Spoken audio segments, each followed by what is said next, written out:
നമസ്തേ. എൻ്റെ പേര് വിരളിയിൽ പരമേശ്വരൻ നമ്പൂതിരി. സനാതന പുരോഹിത സമാജത്തിൻ്റെ സ്റ്റേറ്റ് ജനറൽ സെക്രട്ടറിയാണ് ഞാൻ. കഴിഞ്ഞ ദിവസം ശബരിമലയുമായിട്ട് ബന്ധപ്പെട്ട് കുറേ വീഡിയോകൾ ചെയ്തിരുന്നു. അതിൽ പ്രധാനം എന്ന് പറയുന്നത് തന്ത്രിമാരുടെ ഗുണങ്ങളെ സംബന്ധിച്ചിട്ടാണ് പറഞ്ഞത്. നല്ല വിദ്യാഭ്യാസവും നല്ല ചിന്തകളും ധർമ്മബോധവുമുള്ള തന്ത്രിമാരാണ് ശബരിമല പോലെയുള്ള എല്ലാ ക്ഷേത്രങ്ങളിലും ഉണ്ടാകേണ്ടത് എന്ന് ഞാൻ സൂചിപ്പിക്കുകയുണ്ടായി. എന്നാൽ പുതിയ ശബരിമല തന്ത്രിയെ നിശ്ചയിച്ച സമയത്ത് അത് 3 പ്രധാനപ്പെട്ട തന്ത്രിമാർ ചേർന്ന് ഒരു സമിതി ഉണ്ടാക്കി. ആ സമിതിയുടെ അടിസ്ഥാനത്തിൽ ഇദ്ദേഹത്തിന് യോഗ്യതയുണ്ട് എന്ന് പ്രഖ്യാപിക്കുകയും ചെയ്തുകൊണ്ടിട്ടാണ് ദേവസ്വം ബോർഡ് കോടതിയിലേക്ക് കൊടുക്കുകയും കോടതി അത് അംഗീകരിക്കുകയും ചെയ്തത്. അപ്പോൾ ഈ ചിങ്ങ 1-ാം തീയതി മുതൽ പുതിയ തന്ത്രി വരികയാണ്. പക്ഷേ നമ്മൾ മനസ്സിലാക്കേണ്ട ഒരു കാര്യമുണ്ട്. അതിലെ ചില യാഥാർത്ഥ്യങ്ങൾ, കോടതിയുടെ ചില മുന്നറിയിപ്പുണ്ട്. സമൂഹത്തോട് ബാധ്യതയും സത്യസന്ധതയോടുകൂടിയും അതുപോലെ തന്നെ താൻ ചെയ്യേണ്ട കർമ്മങ്ങൾ ശരിയായി ചെയ്യാനും വേണ്ടതായിട്ടുള്ള ശ്രദ്ധ ഉണ്ടാകണം എന്ന് പറഞ്ഞുകൊണ്ടാണ് പുതിയ ഒരു തന്ത്രിക്ക് അദ്ദേഹത്തിൻ്റെ സ്ഥാനത്തിന് അവകാശം കൊടുത്തത്.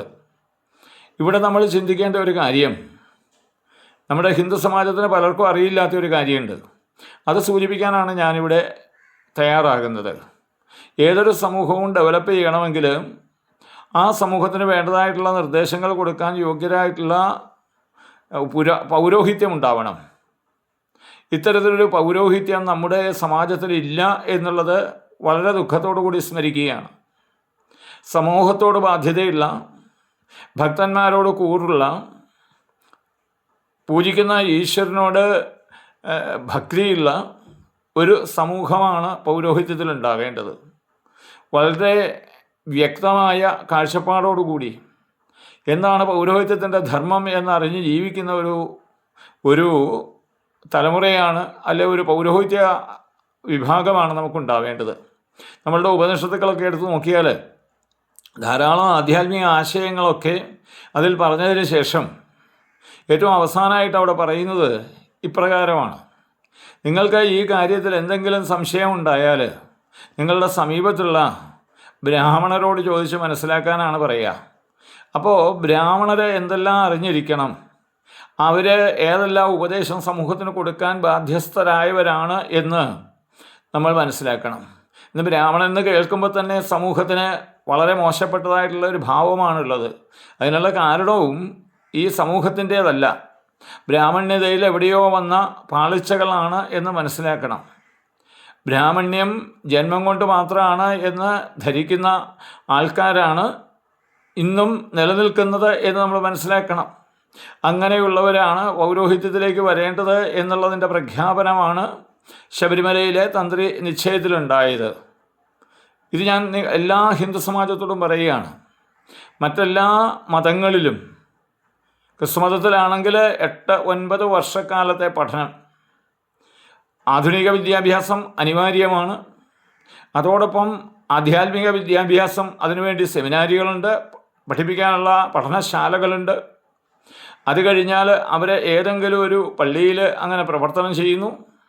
അങ്ങനെ വർഷങ്ങളോളം ആ സമൂഹത്തിന് വേണ്ടി പ്രവർത്തിച്ച് കഴിയുമ്പോഴാണ് ഒരു ബിഷപ്പായിട്ട് അയാൾ എന്ത് ചെയ്യുക, സ്ഥാനാരോഹണം ചെയ്യുക. ഒരു മുസ്ലിം പുരോഹിതനും വളർന്നു വരണമെങ്കിൽ കുട്ടിക്കാലം മുതൽ മദ്രസ പഠനത്തോടുകൂടി വളരെ ശ്രദ്ധയോടുകൂടി മുന്നോട്ട് പോവുകയാണ്. അവർക്ക് വേണ്ടതായിട്ടുള്ള എല്ലാ നിർദ്ദേശങ്ങളും, ആ സമൂഹത്തിന് വേണ്ടതായിട്ടുള്ള എല്ലാ നിർദ്ദേശങ്ങളും കൊടുത്തുകൊണ്ട് ദേവാലയം കേന്ദ്രീകൃതമായി മുന്നോട്ട് പോകുന്ന ഒരു സമൂഹമായിട്ട് മറ്റുള്ള മതങ്ങളെ കാണാം. പക്ഷേ ഹിന്ദു സമാജത്തിൽ ഈ തരത്തിലുള്ള പൗരോഹിത്യമാണോ ഉള്ളത് എന്ന് പുരോഹിത സമാജത്തിന് വേണ്ടി തന്നെ ഞാൻ നിങ്ങളോട് ചോദിക്കുകയാണ്.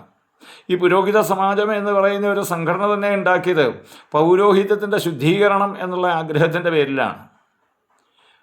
അതുകൊണ്ട് തന്നെയാണ് എനിക്ക് യാതൊരു മടിയും കൂടാതെ ഈ കാര്യങ്ങൾ പറയാൻ സാധിക്കുക. നമ്മുടെ പൗരോഹിത്യം എങ്ങനെയുള്ളതാണ്? വിദ്യാഭ്യാസത്തിന് വളരെ പുറകോട്ട് പോകുന്ന ഒരു സമൂഹം. ഒരു വീട്ടിൽ തന്നെ 3 കുട്ടികളുണ്ട്. അതിൽ ഇളയ കുട്ടിയെ എൻ്റെ അരികെ കൊണ്ടുവന്നിട്ട് പൂജ പഠിപ്പിക്കണം എന്ന് പറയുന്ന സമയത്ത് ഞാൻ ആ അമ്മയോട് ചോദിച്ചു എന്തുകൊണ്ട്. അത് മൂത്തവൻ ONGC ജോലിയാണ്, രണ്ടാമൻ ഇപ്പോൾ എഞ്ചിനീയറിങ്ങിന് പഠിക്കുന്ന, ഇവന് അല്പം മന്ദബുദ്ധിയാണോ എന്നെനിക്കൊരു സംശയം. അങ്ങനെ ഉള്ള അദ്ദേഹത്തിന് ഒരു ജീവിതത്തിനൊരു ഉപാധിയായിട്ട് ഈ കുട്ടിയെ ഒന്ന് പഠിപ്പിച്ച് കൊണ്ടുവരണം എന്നാണ് എന്നോട് പറയുകയുണ്ടായത്. നമ്മളൊന്ന് ആലോചിച്ച് നോക്കി, പൗരോഹിത്യത്തെ സംബന്ധിച്ച് സാധാരണ ഒരു വീട്ടമ്മയുടെ മനോഭാവം എന്താണ്? ജീവിക്കാൻ മറ്റൊരു ഉപാധിയും സാധിക്കാത്ത ഒരാളാണ് ഈ മേഖലയിലേക്ക് വരേണ്ടത്. നമ്മളുടെ ഗ്രന്ഥങ്ങൾ എവിടെയാണ് ഇത് പറഞ്ഞിട്ടുള്ളത്? ഇത്തരത്തിലുള്ള ധാരണ നമ്മുടെ സമൂഹത്തിൽ ഉണ്ടാകാനായിട്ടുള്ള കാരണം എന്താണ്? അതുപോലെ തന്നെ നമുക്കറിയാം, 2 വർഷം മുമ്പ് ചാരുമൂട് ഭാഗത്ത് ഒരു പുരോഹിതനെ INA അറസ്റ്റ് ചെയ്തു. അദ്ദേഹം മുസ്ലിം വിഭാഗത്തിൽപ്പെടുന്നയാളാണ്. അദ്ദേഹം ഇവിടെ ഒരു ബ്രാഹ്മണൻ്റെ വേഷത്തിൽ ആ പ്രദേശത്ത് പൂജ ചെയ്യുകയാണ്. അദ്ദേഹം ഇതിനു മുമ്പ് കോട്ടയം ഭാഗത്ത് മറ്റ് ഏതോ തൊഴിൽ ചെയ്തുകൊണ്ടിരുന്നയാളാണ്. അപ്പോൾ ആ നാട്ടിലെ ജനങ്ങൾ അദ്ദേഹം നല്ല പൂജാരിയാണെന്നാണ് പറയുക. ആ ക്ഷേത്രത്തിലെ തന്ത്രി അദ്ദേഹത്തെ അംഗീകരിച്ചിട്ടുണ്ട്. അപ്പം വേഷം മാറി രൂപം മാറി വന്നാൽ ഏതൊരാൾക്കും പൂജാരിയാകാമെന്നും സമൂഹം അവരെ അംഗീകരിക്കും എന്നുള്ളതിനുള്ള തെളിവാണ്. ഇന്ന് അദ്ദേഹം പോലീസ് അറസ്റ്റ് ചെയ്ത് അകത്താണ്. അപ്പോൾ ഒരു ഹൈന്ദവ പുരോഹിതന് ഉണ്ടാകേണ്ട യോഗ്യത എന്താണ് എന്നാണ് ഞാൻ ഈ സൂചിപ്പിച്ചത്. അപ്പോൾ ഇതല്ല ഒരു ഹൈന്ദവ പുരോഹിതനുണ്ടാകേണ്ട യോഗ്യത എന്ന് പറയാനും കൂടിയാണ് ഞാനിത് സൂചിപ്പിച്ചത്. നമ്മുടെ ഈ സമാജം രക്ഷപ്പെടണമെങ്കിൽ നല്ല വിദ്യാഭ്യാസമുള്ള, അതുപോലെ തന്നെ ഈശ്വര വിശ്വാസമുള്ള, ധർമ്മത്തോട് നല്ല ബാധ്യതയുള്ള, സാധാരണ തൻ്റെ മുമ്പിൽ വരുന്ന ഭക്തന്മാരെ ഉദ്ധരിക്കാൻ കഴിവുള്ള ആൾക്കാരായിരിക്കണം ക്ഷേത്രവുമായിട്ട് ബന്ധപ്പെട്ട് പൗരോഹിത്യത്തിലേക്ക് വരേണ്ടത്. പക്ഷേ ഇന്നത്തെ നമ്മുടെ പൗരോഹിത്യം എന്താണ്?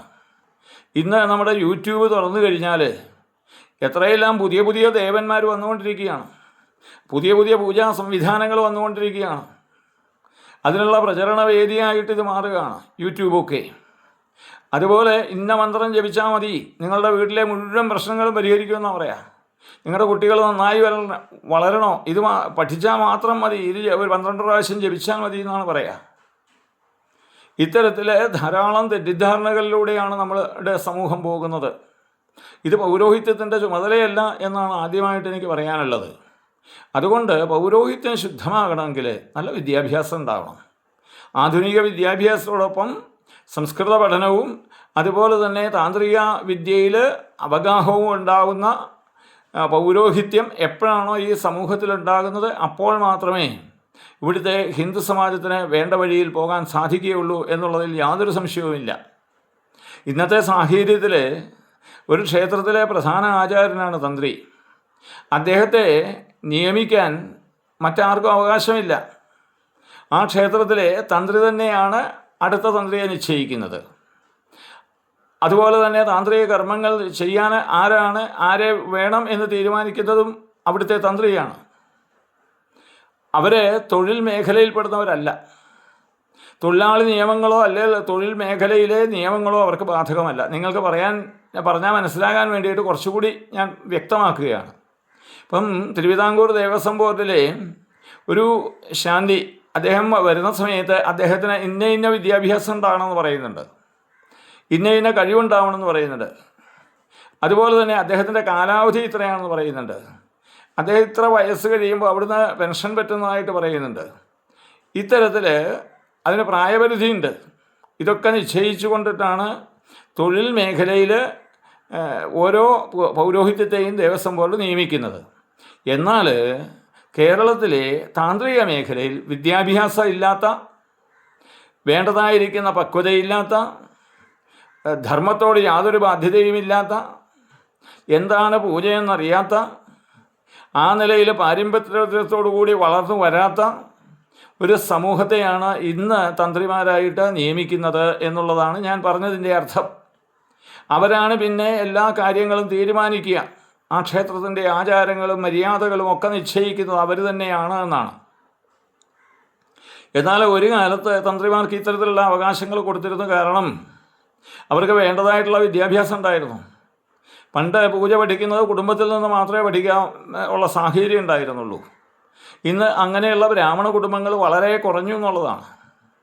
അതുമാത്രമല്ല, ഇന്ന് കാലത്തിനനുസരിച്ചുള്ള മാറ്റങ്ങൾ ഉൾക്കൊണ്ടുകൊണ്ട് ഈ വിദ്യാഭ്യാസത്തിൻ്റെ പരിഷ്കാരം നമുക്ക് ആവശ്യമുണ്ട്. നമ്മുടെ സാഹചര്യം മനസ്സിലാക്കിക്കൊണ്ട് അതിനുള്ള വിദ്യാ കേന്ദ്രങ്ങൾ നമ്മൾ സ്ഥാപിച്ചു. അങ്ങനെ സ്ഥാപിച്ച് അവർക്ക് അടുത്ത തലമുറയ്ക്ക് വേണ്ട വിദ്യാഭ്യാസം കൊടുക്കണം. അങ്ങനെയുള്ള തന്ത്രിമാർ വേണം നമുക്ക് വരാനായിട്ട്. അത് നമുക്ക് നഷ്ടപ്പെട്ടു പോയത് കൊണ്ടാണ് ഹിന്ദു സമാജത്തിന് ഒരിക്കലും ഗതി പിടിക്കില്ല. വരുന്ന ഭക്തനോട് യാതൊരു കൂറുമില്ലാതെ അവൻ്റെ വിഷമങ്ങളെ ചൂഷണം ചെയ്യുന്ന സാഹചര്യമാണോ ഹിന്ദു സമാജത്തിൽ നിലനിൽക്കുന്നത്? ഓരോ പൂജ കഴിക്കുന്നതും എന്തിനു വേണ്ടിയിട്ടാണ്? ഇത് നമ്മൾ ഓരോരുത്തരും മനസ്സിലാക്കണം. അതുകൊണ്ടാണ് ഞാൻ പറഞ്ഞത്, നല്ല വിദ്യാഭ്യാസം, നല്ല തപസ്, സമൂഹത്തോട് നല്ല ബാധ്യത, എന്താണ് താൻ ചെയ്യുന്നത് എന്ന് കൃത്യമായ ബോധം, ഇത്തരത്തിലുള്ള ഒരു പൗരോഹിത്യം നമുക്കുണ്ടാവണം. എന്നാൽ ഇന്നത്തെ പൗരോഹിത്യം ആ നിലയിലുള്ളതല്ല. നമുക്ക് കോടതി മുഖാന്തരമൊന്നും ചോദ്യം ചെയ്യാൻ സാധിക്കില്ല.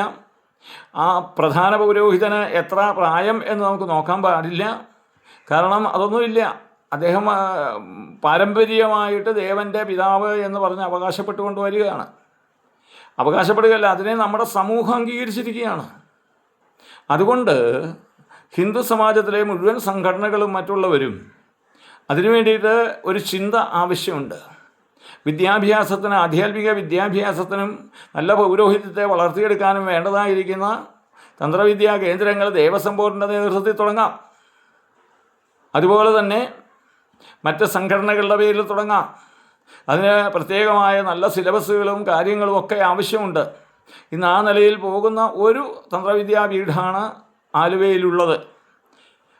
അതുപോലെ തന്നെ 7 വർഷക്കാലം യൂണിവേഴ്സിറ്റിയുമായി ബന്ധപ്പെട്ട് നല്ല വിദ്യാഭ്യാസം കൊടുത്തുകൊണ്ടുള്ള നല്ല പൗരോഹിത്യവും സമാജബോധമുള്ള പൗരോഹിത്യം ഇവിടെ ഉണ്ടായെങ്കിൽ മാത്രമേ ഹിന്ദു സമാജത്തെ സംരക്ഷിക്കാൻ സാധിക്കൂ.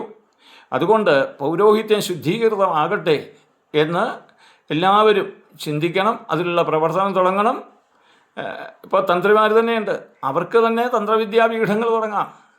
വീട്ടിൽ പഠിപ്പിക്കേണ്ട കാര്യമില്ല. അവരെ വാങ്ങുന്ന ധനവും അവർ സമ്പാദിക്കുന്ന ധനവും ഒക്കെ ഇത്തരത്തിലുള്ള കാര്യങ്ങൾക്ക് അവർ വിനിയോഗിക്കട്ടെ. അവരിപ്പോൾ എവിടെയൊക്കെയാണ് വിനിയോഗിക്കുന്നത് എന്ന് സ്വയം ഓരോരുത്തരും ആലോചിച്ചാൽ മതിയാവും. എനിക്ക് കൃത്യമായിട്ടറിയാം. മദ്യം വിൽക്കുന്ന ആൾക്കാർ അവർ പലിശ കൂടുതൽ കൊടുക്കും. മത്സ്യം വിൽക്കുന്നവർ, അതുപോലെ തന്നെ നാട്ടിൽ വേണ്ടാത്ത കാര്യങ്ങൾ ചെയ്ത് സമൂഹത്തെ ദോഷം ചെയ്യുന്ന ആൾക്കാരുടെ അരിക്കലാണ് ഇതുകൊണ്ട് ഡിപ്പോസിറ്റ് ചെയ്യുന്നത്. ഒന്ന് ആലോചിച്ച് നോക്കൂ. ഈ നിലയിൽ പോകുന്ന ഒരു സാഹചര്യം നമുക്ക് ഒഴിവാകണം. അതിനു വേണ്ടിയിട്ടുള്ള ഒരു ശ്രദ്ധ എല്ലാവർക്കും ഉണ്ടാവണം.